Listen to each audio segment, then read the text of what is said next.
Hello, greetings everyone. I'm Addison Pollock. I'm the Director of Community Engagement with AARP Indiana.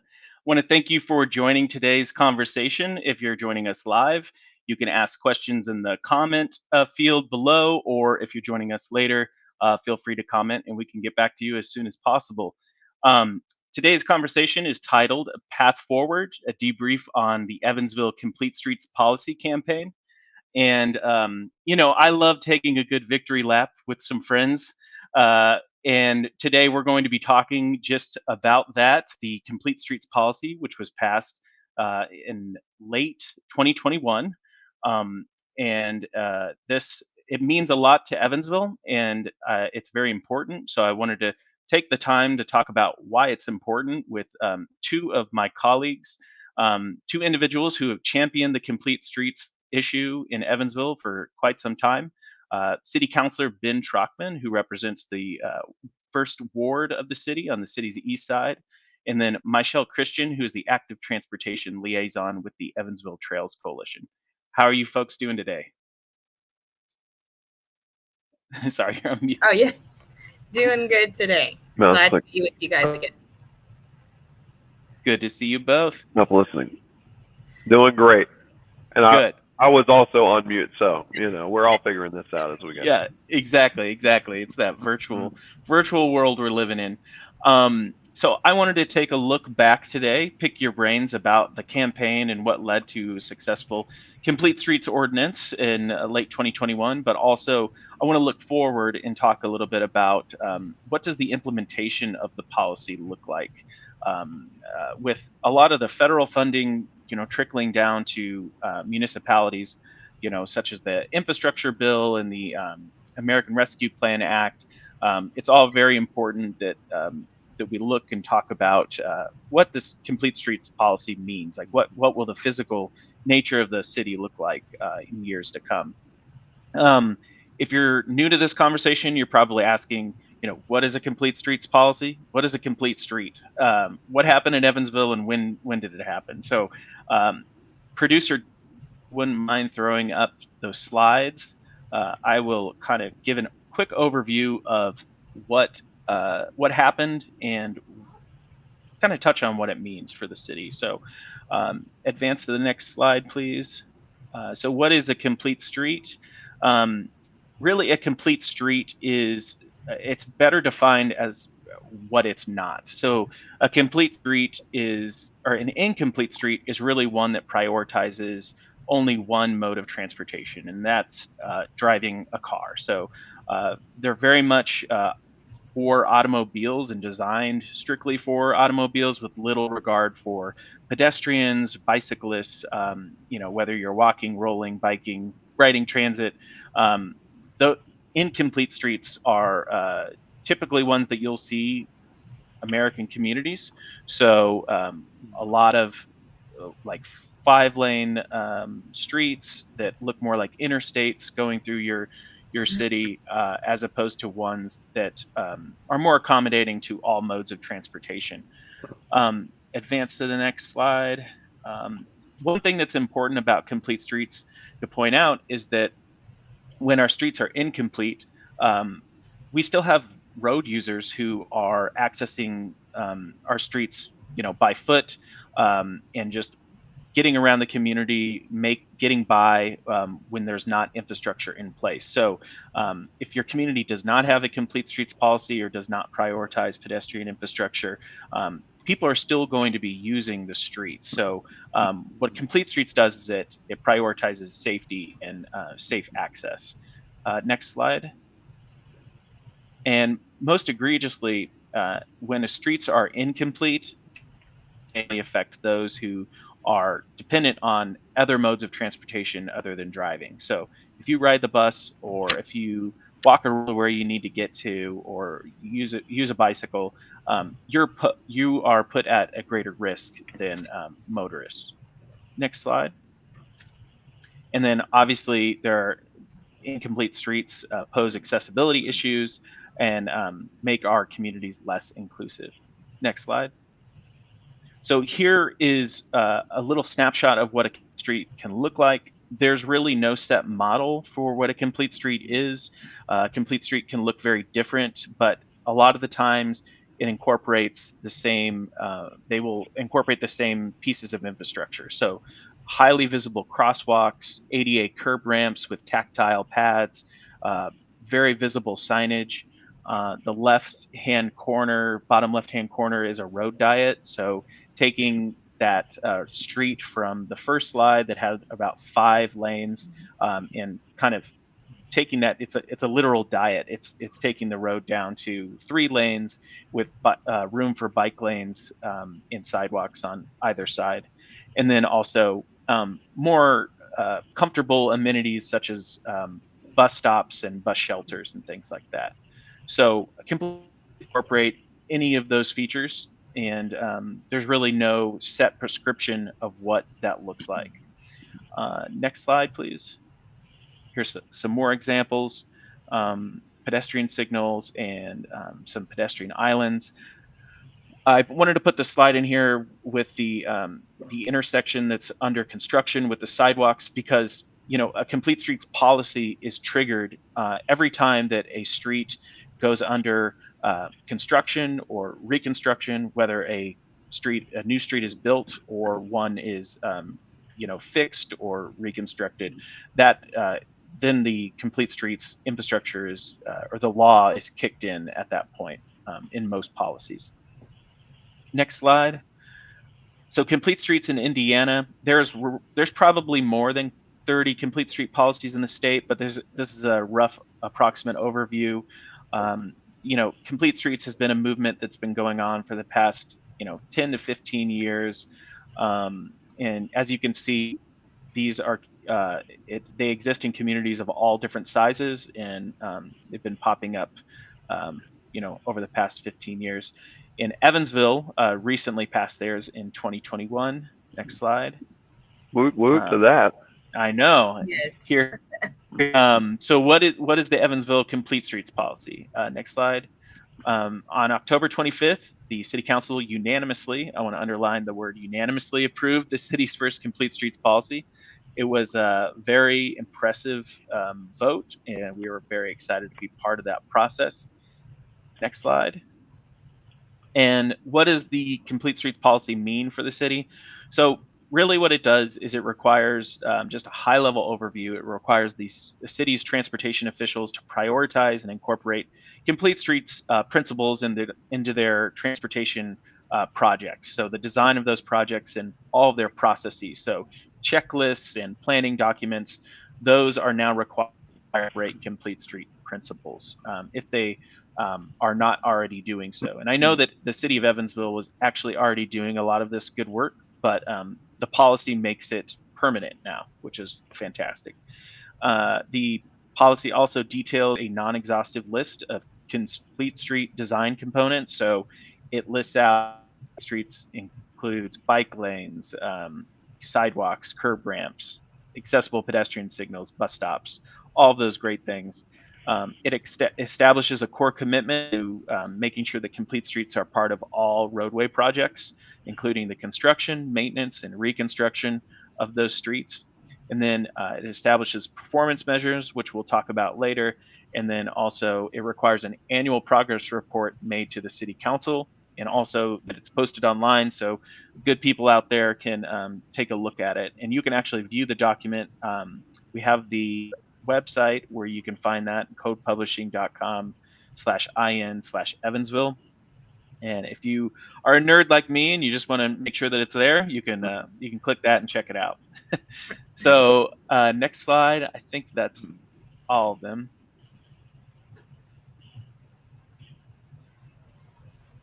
Yep, that's all the slides. So we don't need those anymore. Thank you so much, Dan. Now I want to get to our two guests with these panel discussions. As I mentioned, both Councillor Trockman and Michelle were very critical of passing the ordinance, and I just want to get their take on what that process looked like, and then let's be steps with this policy. But Michelle, if you don't mind, I'd love to start with you. If you could just provide like a quick history of Yeah. complete streets in Evansville. I know that the Trails Coalition has worked on this issue for quite some time. Yes. So, like Addison stated, or ETC has been working on this initiative. So the Evansville first considered a complete street policy in 2012. And at that time, the city council did not approve that. So 4 years later, they went back. And then at that time, the Evansville Metropolitan Planning Organization was able to adopt the best practices. And then those strategies were being included and implemented on any federal project or regional implementation project. So that is where it first started. So we came quite a ways here to 2021 with the unanimous adoption, which I believe is very amazing. And I'm glad to have been a part of that. For sure. Yeah, it was a long time coming. And I remember a couple years ago hearing that, the complete streets policy might, the fight for the policy might, start up again. So I was really looking forward to being part of that. I do want to talk about, why this issue is important to your organization or you personally or both. AARP Indiana cares about this because we try to make communities that are livable for all people, regardless of age or ability, income level, all of that. And just having access to goods and employment and safe access is so important. So I'm sure you both will echo some of those comments, but Counselor, do you want to talk about why this was an important fight for you? Absolutely. I think just right away and very obviously for me is as a person that lives with a mobility impairment that utilizes a wheelchair. I understand how it is to encounter obstacles at every turn in this city of Evansville and other communities. And when I thought about the ability to pass some legislation or champion legislation that would essentially require our community to be more accessible, to be more inclusive, it just made 100% sense. And so for me personally, again, I am a bit of a road nerd, a bit of a sidewalks geek, if you will. And so for me, as a new counselor, I guess it's been 2 years now, so I can't keep saying that I'm a new counselor, but as someone that wanted to get something done and wanted to find something that would benefit our community at the same time, personally, good sidewalks, having ADA cuts and curbs is important, and access is so critically important. So for all those reasons and more, it was a personal, selfish, maybe personal item, but obviously something very good for our community for years to come. Absolutely. Michelle, did you want to add to that from the Trails Coalition perspective?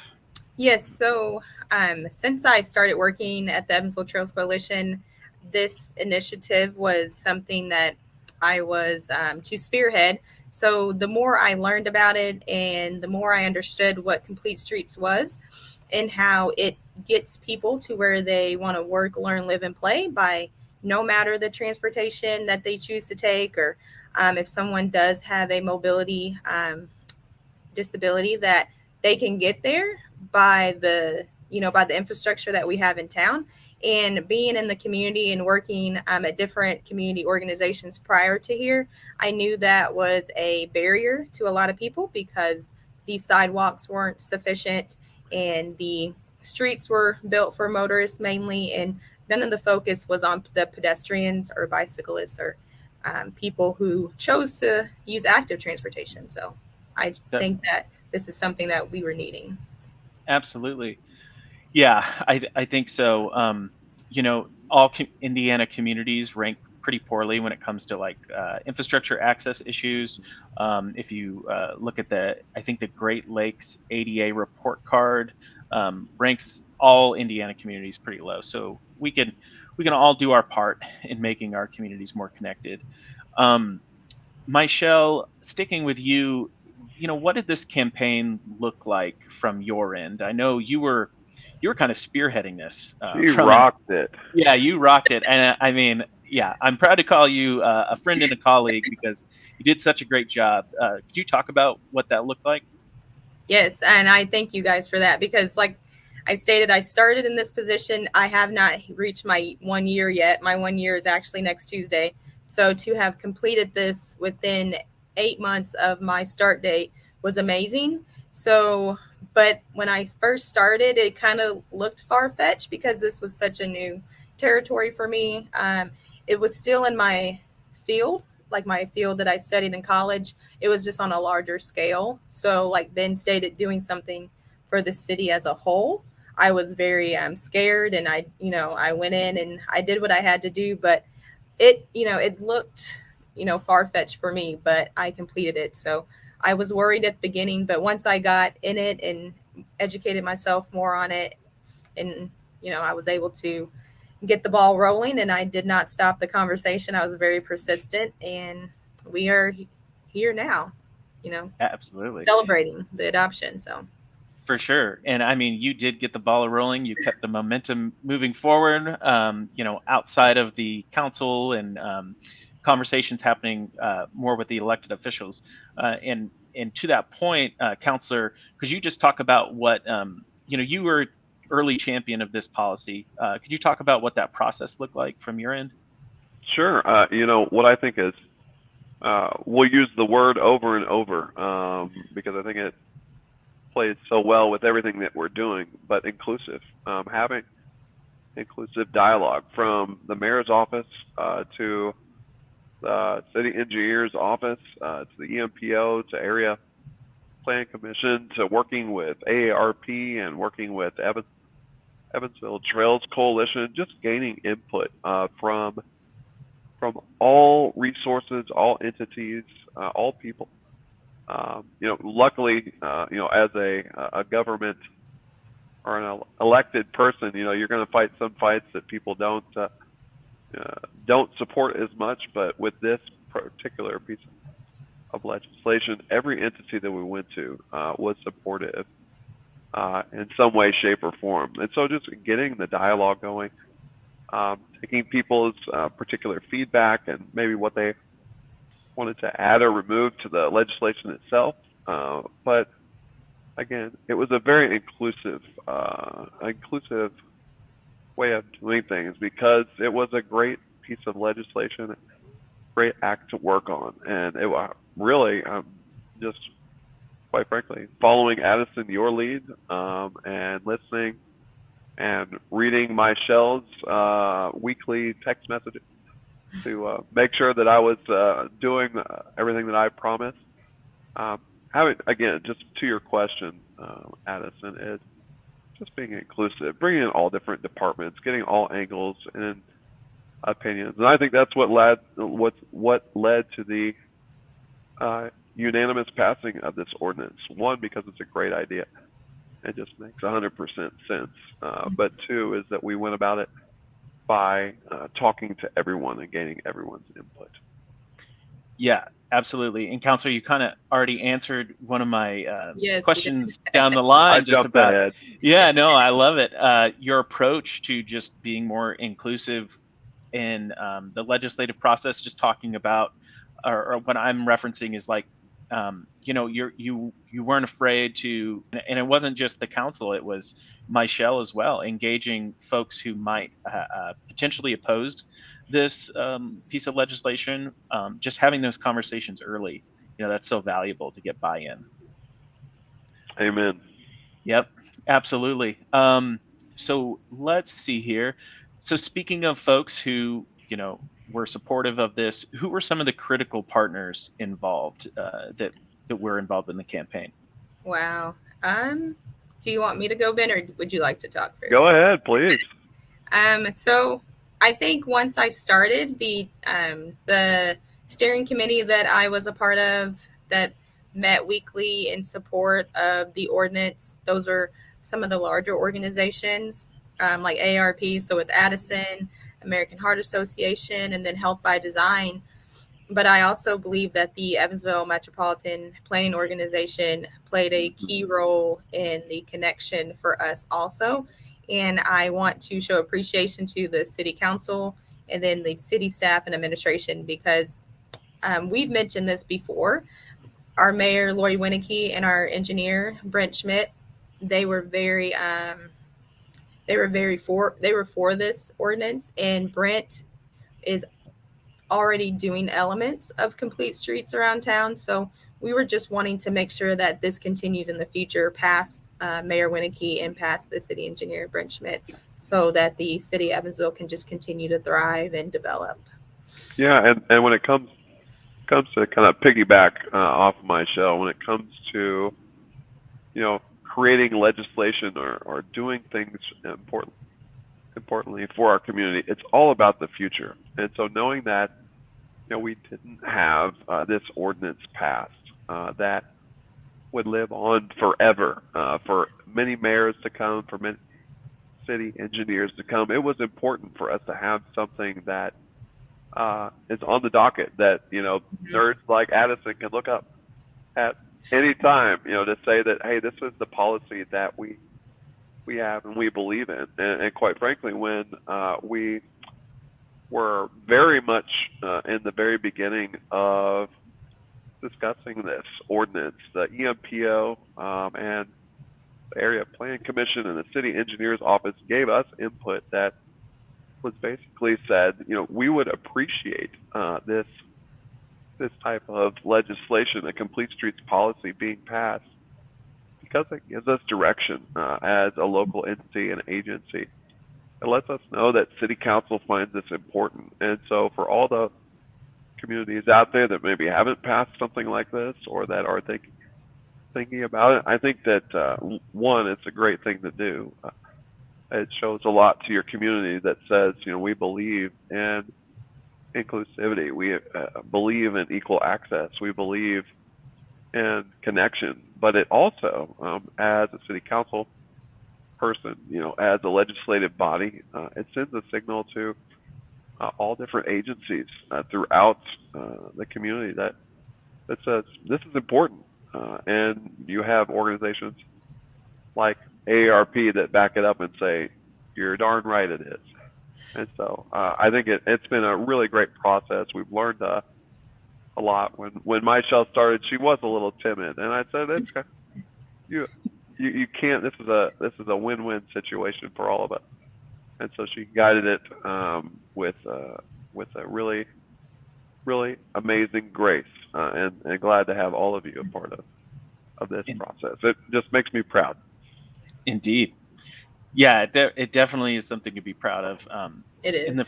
And the fact that you mentioned that, this benefits everyone, and it did pass with unanimous support. It was definitely a bipartisan effort, which was so impressive. You want to talk about both of you, Michelle and Councilor Trockman, when you were having conversations with other councilors, the mayor's office, what were some of the reasons that came up of, why Evansville needs this now?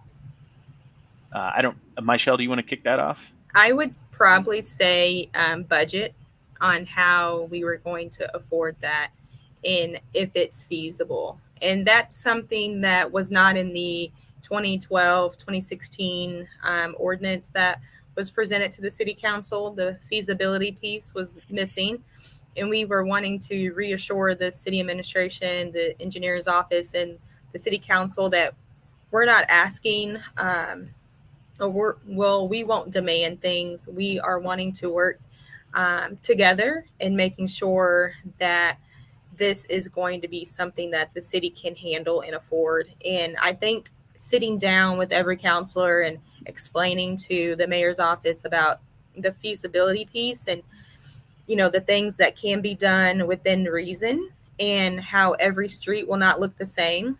We have some streets here that are very, very nice, but we know that's not feasible to have every street reference North Main Street. So we understand that. And they were very welcoming to that, because I don't think that was brought to their attention the last time. So I think that was something that really reassured them and trusted us in the process of them knowing that we were wanting the best for the city. And again, just making sure that everything is geared towards feasibility and for the residents. So Absolutely.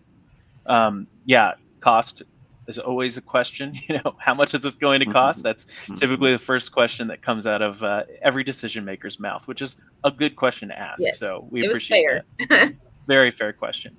Counselor, did you want to add anything to that? No, I think that was covered very appropriately. What I might add, and I know Addison, I go out of order on on your questions because I read them earlier, and that's By all means. this is just what I do. But thinking about the future of what this looks like. I mean, this is provides a really nice time to look back and also to look forward. But the vision that there will be more access for individuals that utilize wheelchairs, the vision that there will be access for more bicycle transit, the vision that the streets will be more accessible to all. It's not hard to sell that vision in communities and to community-minded people.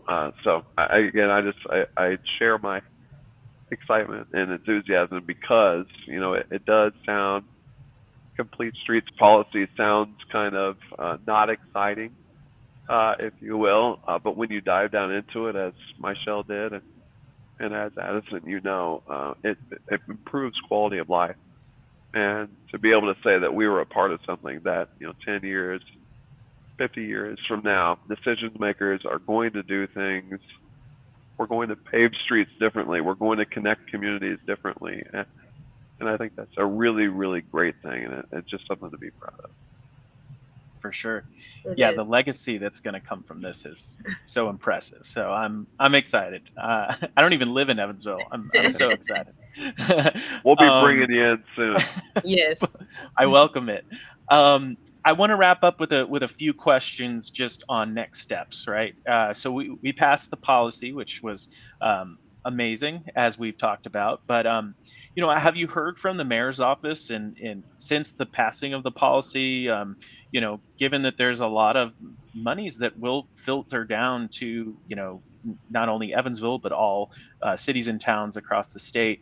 Have you heard back about the Complete Streets issue and what it means from the mayor's perspective or the administration's perspective? I have been working closer with the deputy mayor, and he definitely shares his excitement in what's to come and what the complete street policy will look like in the future. So yes, I have heard from him. Wonderful. And I think that's you brought up another important topic is accessing federal dollars. So as a municipality, as a city, to be able to do cool things in our community and not have to use our own tax dollars to do so, to be able to get funds from the federal government because we adopted a policy. How can you not be excited about something like that? And it only opens up more complete street ordinance being adopted just opens up other things. So like safe routes to school initiative. So it was really the stepping stone and other things that the city will start to recognize and start doing. So Absolutely. Yeah. And if folks go to the code website, I'm going to plug it again because I'm a nerd like that. The code publishing website there, you can review the policy. There are some performance measures in there. That's why it's relevant. That's why I wanted to bring it up. I want to talk about implementation and just oversight of the policy and performance measures. So there's things in there like total miles of bike lanes and shared or dedicated lanes that are built out, or linear feet of new pedestrian accommodations added or reconstructed, new ADA curb ramps installed according to the ADA transition plan, the rate of crashes, injuries, fatalities by mode of transportation. So what I really like about this policy is that it establishes data that you can use going forward to make the best decisions for the community.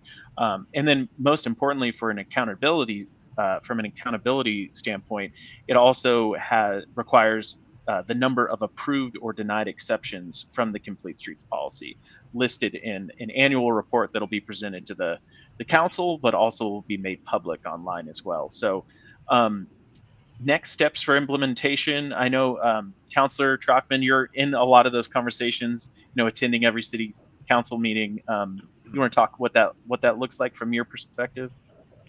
I keep it pretty simple, is that, we approve as councilors, as city councilors, we approve, budgetary items.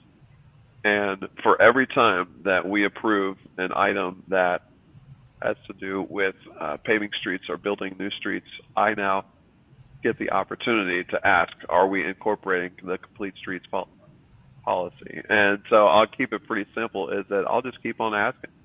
And making sure that, because, again, we're at a high, city council is at a pretty high level. A lot of those decisions are already made from the mayor's office and the city engineer's office.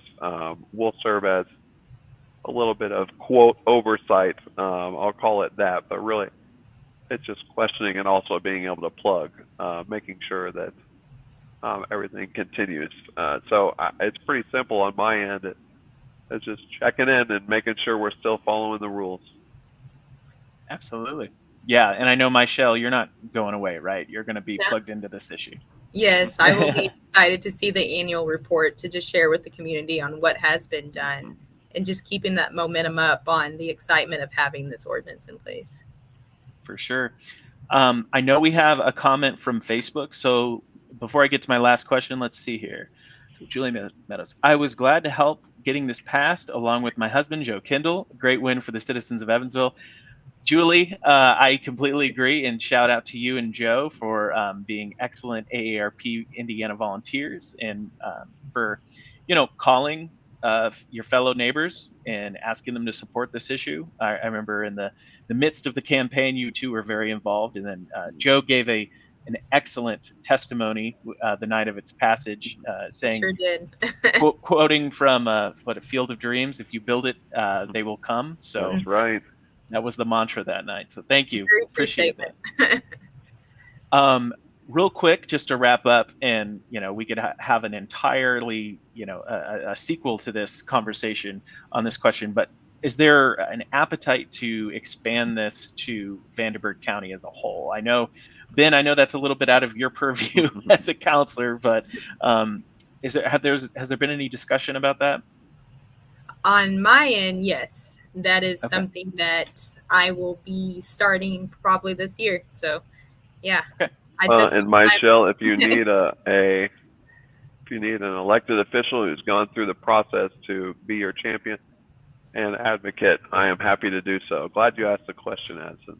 Truly appreciate that, Ben. Yeah, thank you both. And Michelle, you have my number, so give me a call when you think about focusing on the county. I think AARP would love to be involved as well.